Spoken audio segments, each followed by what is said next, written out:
चीज़ें ऐसी होती है, जब तक आप उन्हें खुद नहीं देख लेते आप उन पर यकीन नहीं करते। मेरे साथ भी कुछ ऐसा ही हुआ था। अगर मैं कहूँ कि मैंने मौत को अपने सामने देखा था तो शायद आपको भी यकीन नहीं होगा। मैं आज तक उस रात को नहीं भूल पाया हूँ। मेरा नाम है विपिन कुमार और ये कहानी मेरी है। दिग्पुई असम राज्य के उत्तर पूर्व में स्थित एक छोटा नगर है। यहाँ के जंगलों, पहाड़ों, नदियों, खेतों ने मुझे बहुत प्रभावित किया। वहीं स्थित किसी जंगल में मेरे साथ एक दिल दहला देने वाला हादसा हुआ था। जंगल कौन सा था पता नहीं, क्योंकि रास्ता भटकते हुए मैं उस जंगल में इस तरह गुम हो गया था कि मैं उस रात कहाँ था मुझे खुद भी पता नहीं। उस घटना की याद आज भी मेरे जहन से जाती नहीं है।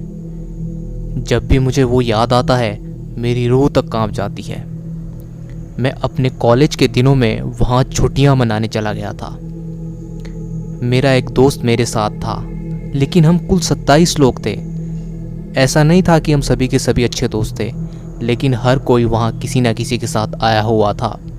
इन सब में मेरा एक दोस्त था, वीरेंद्र, और मैं उसी के साथ यहाँ आया हुआ था। ट्रिप ज़्यादा दिन की नहीं थी, बस कुछ 4 या 5 दिनों की थी, और इतने कम दिनों में सभी को हर जगह घूमना था। काफ़ी बढ़िया वक्त गुजर रहा था। आखिरी दिन सब वापसी जाने की तैयारी कर रहे थे, लेकिन तभी किसी ने बताया कि होटल के पास ठहरने वाले लोगों के लिए साइकिलें उपलब्ध है, तो क्यों ना आसपास की जगह घूम लिया जाए। उस वक्त दोपहर के कुल 3 बजे हुए थे। मुझे ठीक से तो याद नहीं, पर मेरे पैर में उस दिन बहुत दर्द था, लेकिन मुझे भी उस दिन सभी के साथ घूमने जाना था। तो मैं इलाज के लिए पास ही के किसी डॉक्टर के पास चला गया था। जब मैं वापस आया तो देखा कि लगभग सभी लोग साइकिल लेकर निकल चुके थे। बस कुछ ही लोग जो घूम घूम कर थके हुए थे, वही लोग अपने अपने कमरों में पड़े हुए थे। वीरेंद्र भी अपने कमरे में नहीं था, मतलब वो भी उनके साथ चला गया था। मैंने बाहर बैठे एक दुकानदार से पूछा तो उसने कहा कि उन्हें जाकर बस कुछ 5 मिनट ही हुए होंगे। तब वक्त ठीक से याद नहीं, पर शायद दोपहर 3 साढ़े 3 बजे हुए थे। तो मैंने सोचा कि अभी निकलूँगा तो वह मुझे रास्ते में कहीं ना कहीं तो मिल जाएंगे, और मैं 2 मिनट में ही उनके पीछे जाने के लिए तैयार हो गया। थोड़ा खाने पीने का सामान बैग में भर लिया और होटल के बाहर रखे हुए एक साइकिल को लेकर मैं उसी रास्ते पर निकल पड़ा। रास्ते में जो कोई लोग दिखाई पड़ते उनसे पूछते हुए मैं आगे बढ़ता जा रहा था। साइकिल चलाते हुए मुझे आधा घंटा बीत चुका था, लेकिन अब भी मुझे आगे कोई नज़र नहीं आ रहा था। कुछ थोड़ी सी घनी जगह पर मुझे एक बूढ़ी औरत दिखाई दी, तो मैंने अपनी साइकिल रोककर उनसे पूछा, माँ जी, क्या आपने यहाँ से कुछ लोगों को साइकिल से जाते हुए देखा?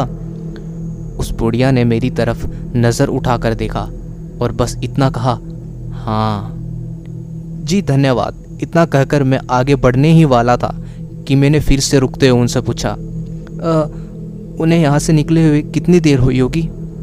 उसने फिर से मुझे गौर से देखते हुए कहा, वक्त हमें समझता नहीं और न ही हम वक्त को मानते हैं। अगर तुम्हें अपने मुकाम पर जाने की जल्दी है तो छोटा रास्ता पकड़ लो, जल्द पहुँच जाओगे।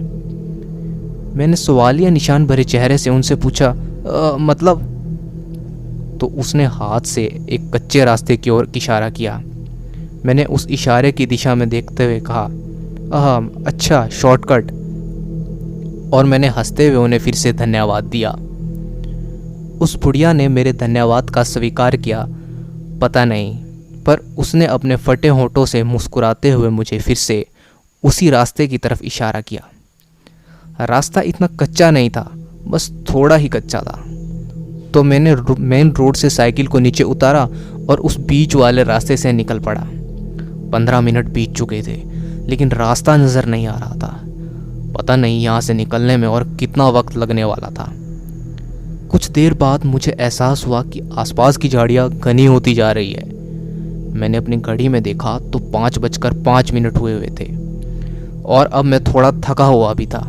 मैंने वहीं अपनी साइकिल रुककर थोड़ा पानी पी लिया और सोचा कि आगे का रास्ता पता नहीं है, वह लोग मिलेंगे या नहीं वह भी पता नहीं है। अच्छा होगा कि अंधेरा होने से पहले मैं यहाँ से वापस चला जाऊँ। और फिर मैंने सोचने में ज़्यादा वक्त नहीं ज़ाया किया। मैंने सोचा और उसी वक्त मैंने साइकिल को पीछे मोड़ लिया। पर थोड़ी ही देर में मैं जंगल के अंदर था। शायद मैं रास्ता भटक गया था। मैंने वापस जाने के लिए शायद किसी गलत रास्ते को चुना था। जंगल के अंदर जाते जाते जंगल और घना होता जा रहा था। वह जंगल ही था क्योंकि वहाँ जगह जगह पर जंगली जानवरों के खतरे के साइन बोर्ड लगे हुए थे। मैं उन्हें पढ़ते हुए ही आगे बढ़ रहा था। लगा कि शायद कहीं कोई दिशा निर्देश हो, शायद कोई रास्ते के लिए जाने वाला दिशा निर्देश हो, लेकिन वहाँ पर कुछ भी ऐसा नहीं था। वह जंगल घना और घना होता जा रहा था। घने पेड़ों की वजह से सूरज की बहुत कम रोशनी अंदर आ रही थी। 1.5 घंटे का समय बीत चुका था। अंदर जाने पर रास्ता और भी खराब हो गया था। मैं शारीरिक और दिमागी तौर पर थका हुआ था। मेरा मन बेचैन होने लगा था। जैसे अंधेरा होने लग रहा था, एक अजीब सा डर मेरे अंदर घर किए जा रहा था। तभी मैंने देखा कि मेरे सामने 2 रास्ते हैं। मैं कुछ देर के लिए अपनी जगह पर ही रुक गया। अपने बैग से पानी की बोतल निकाल कर थोड़ा पानी पी लिया। पता नहीं, लेकिन मेरी सांसें बहुत तेज़ी से चलने लगी थी। मैं उन दोनों रास्तों को बहुत गौर से देखने लगा और तभी मुझे एक रास्ते पर पैरों के निशान दिखाई दे रहे थे। मैंने उसी रास्ते से जाने का फैसला किया। लगा कि गांव के लोग इसी रास्ते से आया जाया करते होंगे, तो शायद किसी रास्ते पर आगे कोई दूसरा रास्ता या फिर कोई लोग ज़रूर मिल जाएंगे। मैंने उसी रास्ते से चलना शुरू किया। रास्ते की हालत बहुत ख़राब थी। इसी कारण मैं साइकिल को ज़्यादा तेज़ नहीं चला पा रहा था और वैसे भी मेरी हालत थोड़ी ख़राब थी। मेरे एक पैर में दर्द पड़ने लगा था। बस डर की वजह से मैं साइकिल को चलाए जा रहा था, लेकिन उस रास्ते से कोई दूसरी सड़क, कोई दूसरा रास्ता जुड़ा हुआ नहीं था। जाने अनजाने में मैं लगातार उस वीरान जंगल के अंदर फंसता चला जा रहा था। कुछ दूर जाने पर मुझे एक चादर की दुकान जैसे दिखाई देने लगा, जैसे कोई चाय की दुकान हो, लेकिन वहाँ भी कोई आसपास नहीं था। मैंने कुछ देर वहाँ रुकना चाहा। लगा शायद कोई वहाँ से गुजरता हुआ दिखाई देगा तो रास्ता ढूंढना आसान होगा, और फिर मुझे वहाँ रुके हुए भी काफ़ी वक्त हो गया था, लेकिन इंसान के वहाँ होने के कोई आसार नज़र नहीं आ रहे थे। लगा अगर यहाँ दुकान थी तो रास्ता भी आसपास ही होना चाहिए, और मैंने फिर उसी रास्ते से आगे बढ़ने का फ़ैसला किया। मैं अब समझ चुका था कि मैं रास्ता भटक गया हूँ और मुझे वहाँ अब 2 घंटे से ऊपर हो चुके थे, लेकिन अब तक किसी भी इंसान के ठिकाने तक पहुँच नहीं पाया था। अब रास्ता ढूंढते ढूंढते जंगल अंधेरे में डूब चुका था। 6:30 बजने में अभी कुछ वक्त बाकी था। सुनसान अंधेरे से भरे जंगल में चारों तरफ से उल्लू की और चमगादड़ों की चीखने की आवाज़ आने लगी थी। इतने देर बाद भी मुझे कोई रास्ता नज़र नहीं आ रहा था, तो मैंने अंधेरा होने से पहले उस लोहे के पत्थर से बनी दुकान पर वापस जाने का फ़ैसला किया। अब साइकिल चलाने के लिए मुझ में ताकत नहीं थी और इस हालत में आगे बढ़ना मेरे लिए काफ़ी मुश्किल था, क्योंकि मुझे अब जंगली जानवरों का डर सताने लगा था। मैं उस दुकान में अपने आप को छुपाने की तैयारी करने लगा। तभी मैंने देखा वहीं पास से एक बूढ़ा आदमी गुजर रहा था, लेकिन वो काफ़ी तेज़ी से चल रहा था।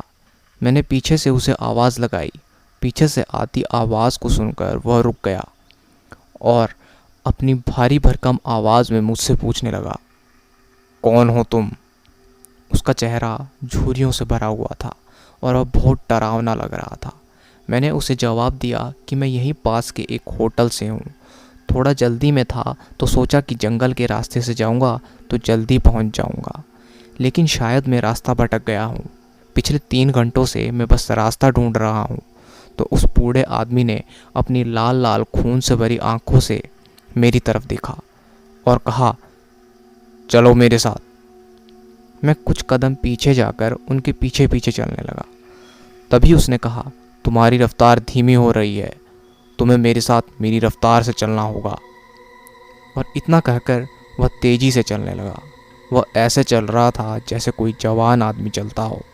उसने तभी कहा, अपनी साइकिल को वहीं खड़ा कर दो और तेज़ी से मेरे साथ चलो। फिर साइकिल को वहीं खड़ा कर मैं दौड़कर उनके पीछे पीछे चला गया। उस पगडंडी पर काफ़ी घने पेड़ थे।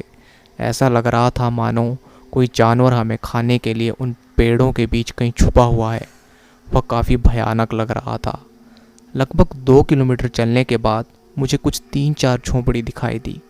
वहाँ पहुँचने तक हम दोनों ने एक शब्द की भी बात नहीं की थी। मैंने कुछ सवाल पूछने की कोशिश की, लेकिन वह बूढ़ा बस चुपचाप चलता रहा। जब हम पास पहुँचे तो लकड़ियों से बना हुआ घर दिखाई दे रहा था, और उसी घर के पास जगह जगह जानवरों को डराने के लिए कपड़े और लकड़ी का पुतला बनाया हुआ था, जो कि खुद से दिखने में काफ़ी डरावना लग रहा था। बाहर अंधेरा काफ़ी था। आसपास की चीज़ों को देखने के लिए आंखों पर जोर देना पड़ रहा था। उसने मुझे घर के अंदर जाने का इशारा किया। मेरे अंदर जाते ही वह बूढ़ा भी मेरे पीछे पीछे अंदर घुस गया, और उसने उस लकड़ियों से बना हुआ उस झोंपड़े का दरवाज़ा को अंदर से बंद कर लिया। अंदर आते ही उसने माचिस जलाई और एक पुराने बर्तन के नीचे रखा घासलेट का एक दिया जलाया। मैंने अंदर देखा तो कोई घर था ही नहीं। सब यहाँ वहाँ बिखरा पड़ा हुआ था, और आसपास घास से बना बिस्तर पड़ा हुआ था। अब मैं भी काफ़ी थका हुआ था, तो मैं झट से घास से बने उस बिस्तर पर बैठ गया। मेरे नीचे बैठते ही वह बूढ़ा भी मेरे पास की सूखी घास में बैठ गया।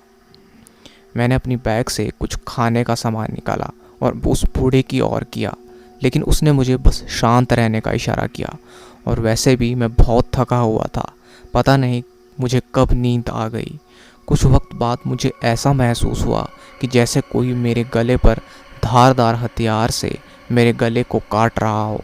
तो मैंने झट से अपनी आंखें खोलने की कोशिश की, लेकिन मैं अपनी आंखें खोल नहीं पा रहा था, और ना ही मैं अपनी जगह से हिल पा रहा था। शायद मैं तड़प रहा था, और तब मुझे कोई ज़ोर ज़ोर से हिला रहा था। मैंने अपनी आंखें खोली तो देखा कि मुझे जगाने की कोशिश वो बूढ़ा आदमी कर रहा था, और उसकी वह भारी आवाज़ सुनाई दे रही थी। क्या हुआ, क्या हुआ तुम्हें? मैं उठकर बैठ गया। मैं पसीने से सराबोर हो चुका था।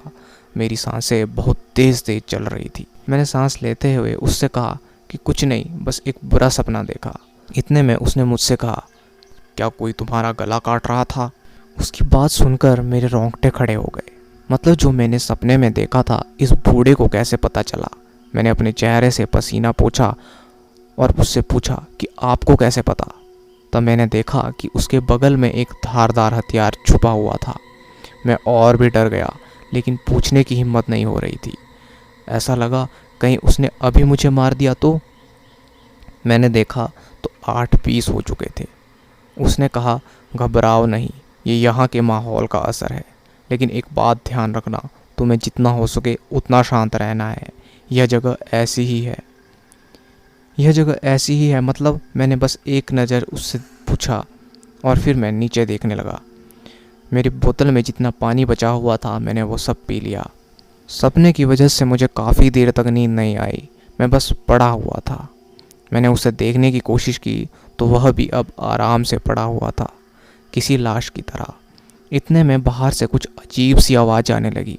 उठकर बाहर देखा तो कुछ लोग जंगल के अंदर जा रहे थे। उनमें ज़्यादातर औरतें थीं, और बस 2-3 आदमी दिखाई दे रहे थे। अब बूढ़ा आदमी भी सो चुका था, और तब मैंने सोचा कि यही सही मौका है यहाँ से भाग जाने का। उन लोगों के साथ निकल जाना ही ठीक होगा। मैंने धीरे से दरवाज़ा खोला और मैं झोंपड़ी के बाहर चला गया। वह लोग मुझसे करीब 50 मीटर की दूरी पर आगे चल रहे थे। मैं पेड़ों के पीछे छुपते छुपाते हुए उनके पीछे ही जा रहा था, लेकिन फिर भी मेरे अंदर का डर अभी भी बढ़ा जा रहा था।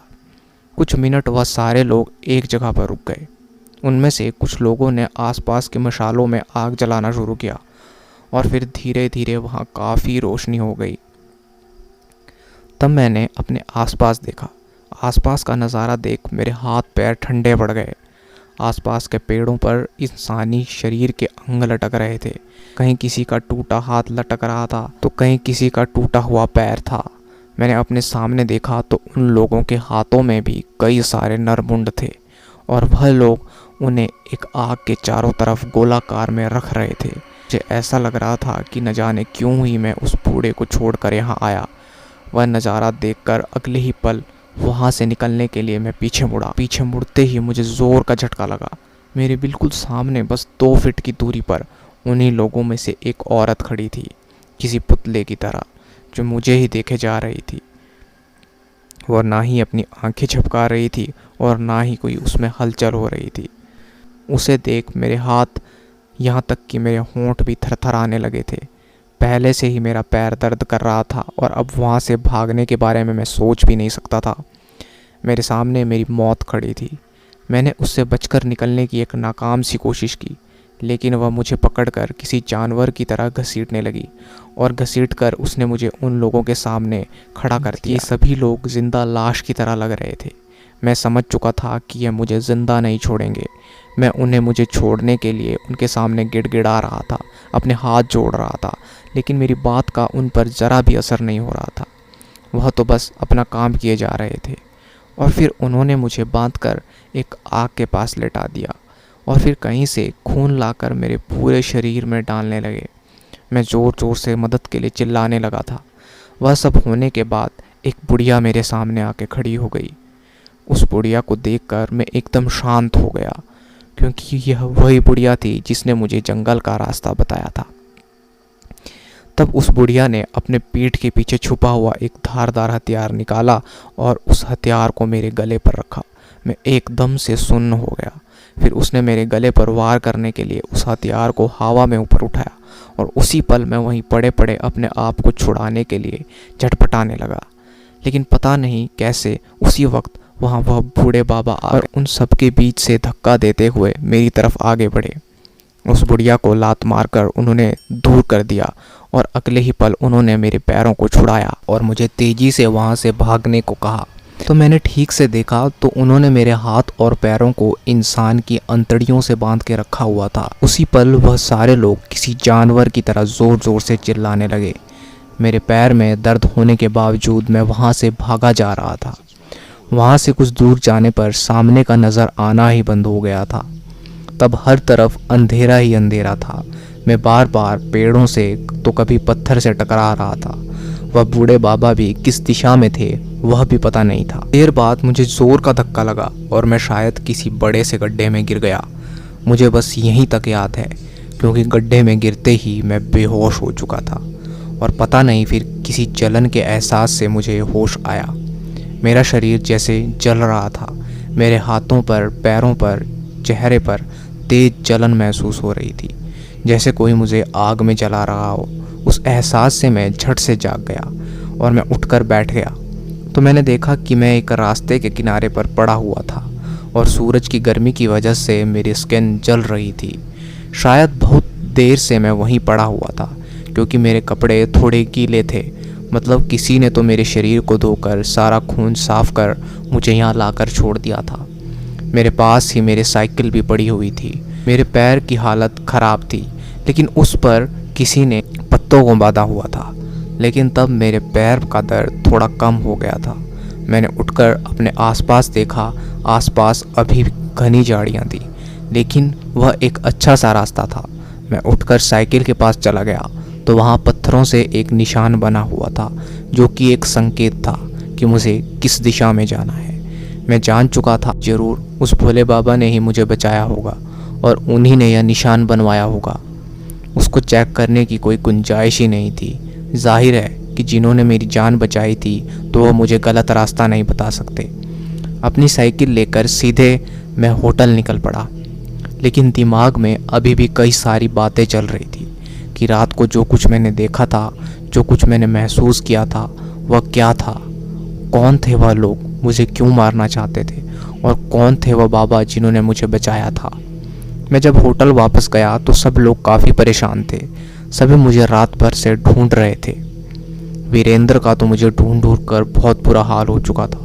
तब मैंने उन्हें बताया कि मैं उन्हीं के पीछे पीछे आने के चक्कर में जंगल में कहीं गुम हो गया था। तब वहाँ जो दुकानदार था, मतलब जिससे मैंने कल रास्ते के बारे में पूछा था, उसने मुझे इशारे से अपने पास बुलाया और मुझसे धीरे से कहा, नसीब वाले हो जो रात में जंगल में भी रहकर जिंदा वापस आ गए, क्योंकि सुना है कि वहाँ जंगल में प्रेतों का वास है। तब मैंने उनसे पूछा, आप क्या जानते हो जंगल के बारे में। तब उस दुकानदार ने मुझसे कहा, कहते हैं कि सदी की शुरुआती वर्षों में ब्रिटिश सरकार ने असम के पूर्वी इलाकों में उद्योगों के साथ प्रवेश किया था। तब यह इलाका घने जंगलों से भरा हुआ था, लेकिन वहाँ जो लोग रहा करते थे उन्हें वहाँ से भगा दिया गया। जो लोग वहाँ से जाने के लिए राज़ी नहीं थे उन्हें मारकर उनके सर काटकर पेड़ों पर लटका दिए गए थे। कुछ ही महीनों में भूत प्रेत आत्माओं का आतंक शुरू हुआ। वहाँ जो भी लोग गए हुए थे वो दूसरों को छोड़कर भाग गए थे और उनकी प्रेत आत्मा अब भी उसी जगह पर दिखाई देती है। जो भी उनके इलाके में जाने की कोशिश करता है वह उन्हें मार देती है और उनका भी सर काट दिया जाता है। ज़्यादा तो मुझे भी पता नहीं वह जिंदा लोग है या आत्मा। शायद तुम अच्छी तरह से जानते होंगे कि वह तुम्हारे साथ क्या हुआ था। मैंने दुकानदार की बात शांति से सुनी, लेकिन उसकी बात का कोई जवाब नहीं दिया। उसे ऐसा जताया जैसे मेरे साथ कुछ भी बुरा नहीं हुआ था और मैं चुपचाप वहाँ से चला गया। लेकिन वो रात आज भी मेरे जहन में है। मुझे पता नहीं कि मैंने उन प्रेत आत्माओं को देखा था या वहाँ के ही लोगों को देखा था, लेकिन वहाँ जो भी हुआ मेरी आंखों के सामने हुआ था। भला था उस बूढ़े बाबा का जिसने मेरी जान बचाई थी।